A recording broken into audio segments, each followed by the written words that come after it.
9 ذی الحجہ، 10 ذی الحجہ، 11 ذی الحجہ، 12 ذی الحجہ، 13 ذی الحجہ، یہ جو 5 دن ہیں، ان 5 دنوں میں ہر فرض نماز کے بعد یعنی 9 ذی الحجہ کی فجر سے لے کر 13 ذی الحجہ کی عصر تک ہر فرض نماز کے بعد تکبیر تشریق واجب ہے۔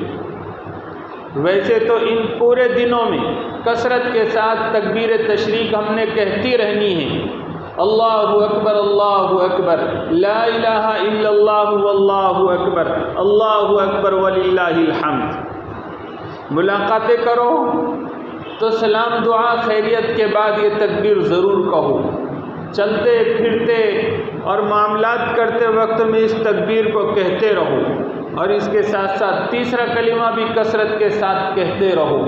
لیکن 9 ذی الحجہ کی فجر کی نماز سے تو 13 ذی الحجہ کی عصر کی نماز تک ہر فرض نماز کے بعد جیسے ہی سلام ہو جائے تو پھر ایک مرتبہ یہ تکبیر تشریق کہنا واجب ہے۔ اگر نہیں کہیں گے گنہگار ہوں گے۔ اور صحیح قول یہ ہے کہ مرد اور عورت دونوں کو کہنی ہے، اور چاہے جماعت کے ساتھ نماز پڑھ رہے ہو چاہے انفرادی نماز پڑھ رہے ہو۔